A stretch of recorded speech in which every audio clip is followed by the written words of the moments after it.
1, 2, 3, 4, 5, 6. Backward, tibialis, calf, knee positioning, knee motion, and then knee range of motion.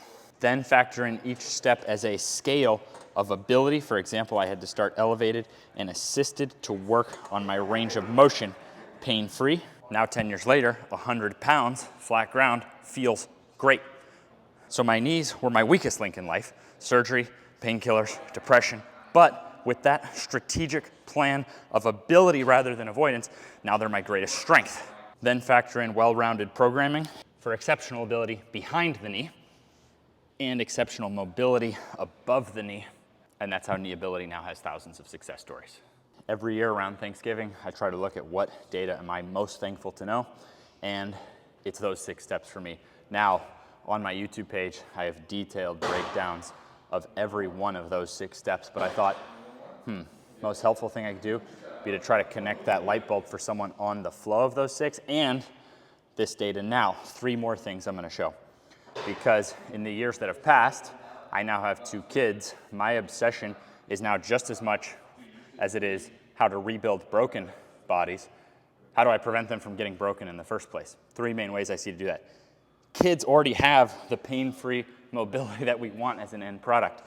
But I think the trick for them, gradually, as they get older, as they go through puberty, is to load that mobility. So strengthen. You've got the mobility, strengthen it. I was told, so like all kids, I had the mobility. Then in training, I was told, no knees over toes, no bending below 90 degrees.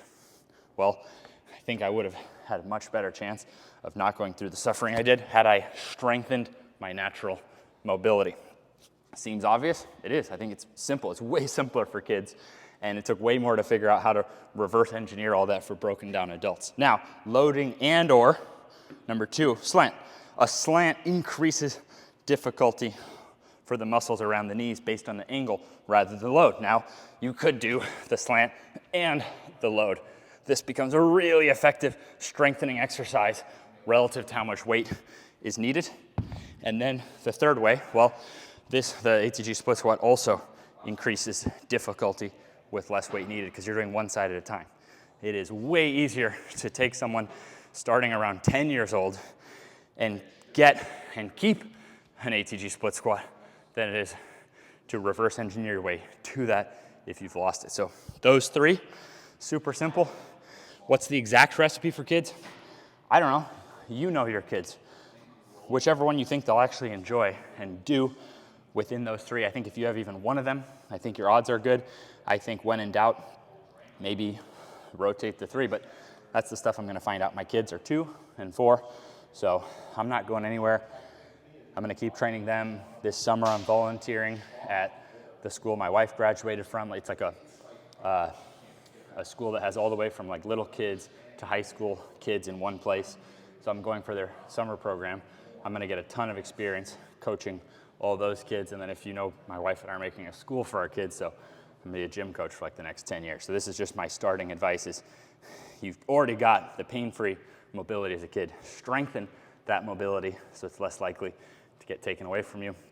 And if you're already broken down, master those 6 steps. If you need coaching through it, we've still got the lowest price online for coaching of your form. You get to see it all on a super user-friendly app, no long-term contract. Hope this helps. Hope you have a great Thanksgiving week. Thanks for watching.